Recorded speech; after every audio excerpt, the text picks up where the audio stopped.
Ada orang waktu berdiri macam ni ramai-ramai, lelaki dan perempuan, majoritinya telanjang. Sebab apa Ustaz majoriti telanjang?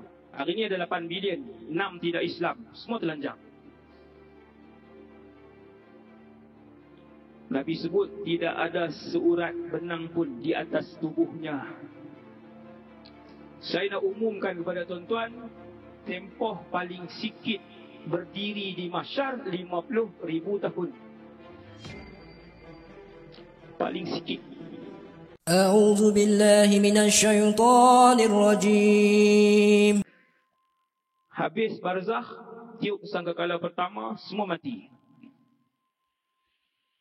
Allah hidupkan balik malaikat-malaikat yang besar ini, Israfil, Jibril.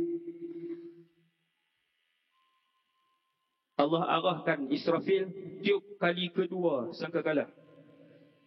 Israfil tiupkan kali kedua sangkakala yang berada di mulut kamu. Kali kedua, di mulut kamu tu saya tambah.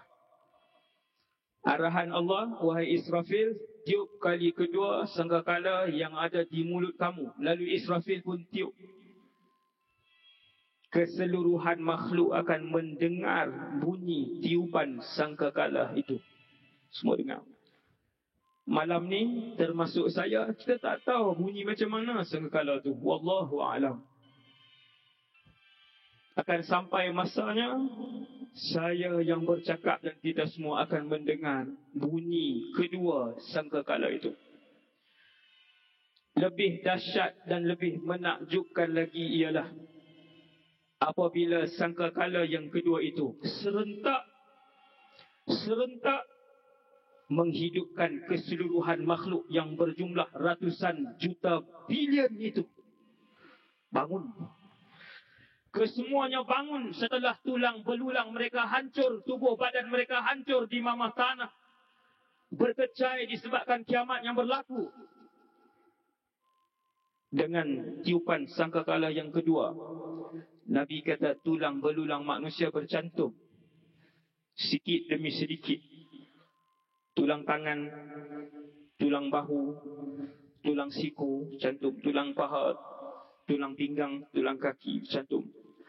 Kemudian tulang-tulang itu diliputi daging. Ini tak ambil masa 9 bulan kan? Ketika itu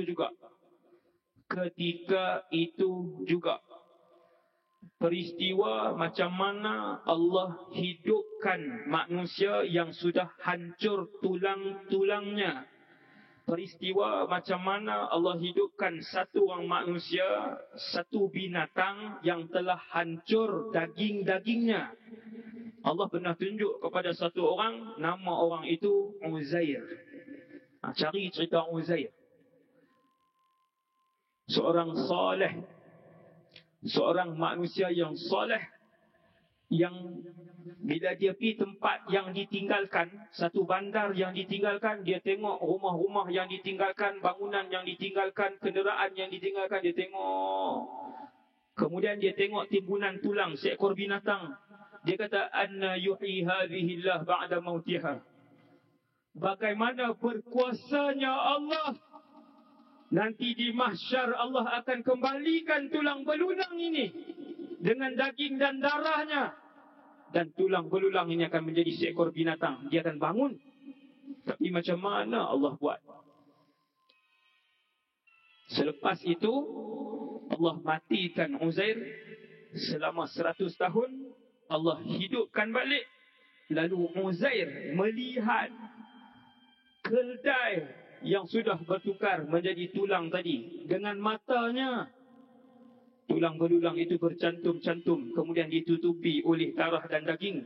Kemudian keldai itu bangun dan mengeluarkan suaranya.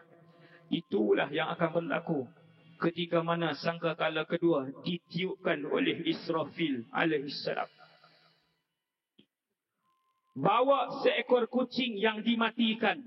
Tuan-tuan, bawa seekor kucing dimatikan di sini. Tuan-tuan minta sebilion doktor, sebilion arkitek, sebilion jurutera, sebilion saintis, hidupkan seekor kucing itu. Hidupkan seekor kucing yang telah dimatikan. Seekor je, tak payah 100. Seekor je.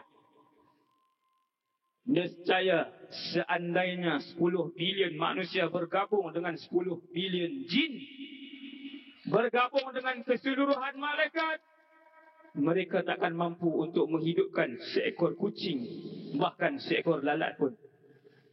Kuasa Allah. Berkuasanya Allah. Malam ni kita faham berkuasanya Allah.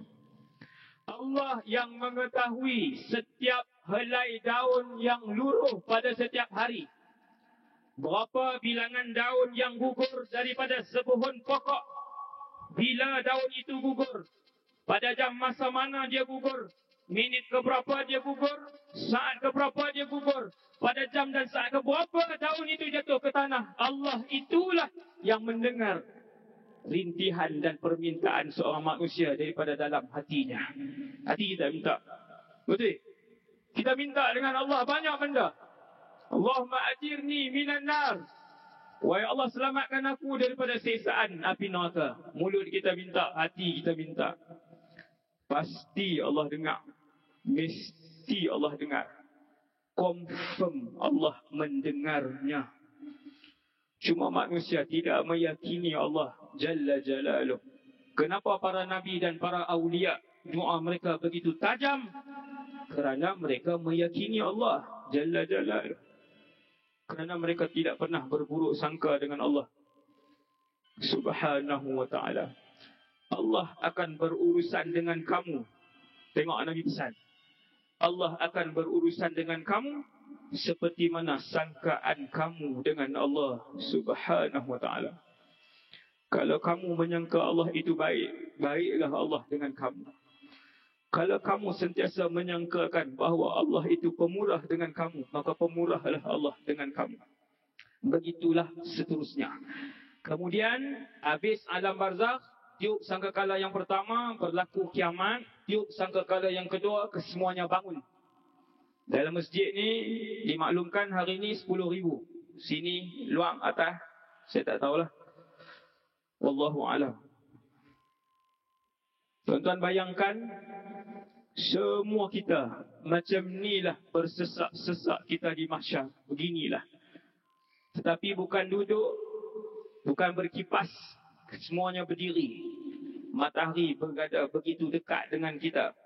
Hanya iman yang menghalang seseorang itu daripada merasakan keperitan cahaya matahari. Ada orang waktu berdiri macam ni ramai-ramai, lelaki dan perempuan. Majoritinya telanjang. Sebab apa Ustaz majoriti telanjang? Hari ni ada 8 bilion, 6 tidak Islam. Semua telanjang. Nabi sebut tidak ada seurat benang pun di atas tubuhnya. Tidak ada seurat benang pun di atas tubuhnya. Perkataan Rasulullah SAW ini akan saya dan tuan-tuan saksikan waktu kita berada di mahsyar nanti. Kita akan tengok. Kita akan tengok. Kebanyakan manusia dalam keadaan telanjang, bulat. Inna lillah wa inna ilaihi raji'un. Tuan-tuan bayangkan, berdiri, semua berdiri. Tuan-tuan bayangkan pada malam ini kita berdiri dalam masjid Sayyidina Uthman. Wilayah ni setahun kita berdiri dalam masjid ni, setahun. Berdiri setahun. Jadi apa tuan-tuan? Setahun berdiri saja, berdiri. Jawapan dia semua gila. Sekali yang cakap setahun je, berdiri tak buat apa, berdiri. Saya nak umumkan kepada tuan-tuan, tempoh paling sikit berdiri di mahsyar 50,000 tahun. Paling sikit. Paling sikit. Sebab itu para ulama bagi tahu as-safaru ba'id, perjalanan kita jauh. Carilah bekal wahai umat Muhammad, kumpullah bekal wahai umat Muhammad, as-safaru ba'id. Perjalanan jauh, musafir kita jauh, musafir kita panjang. Kumpulkan bekal yang banyak, jangan buang masa. Sebab kehidupan kita dunia singkat. Singkat je. Singkat.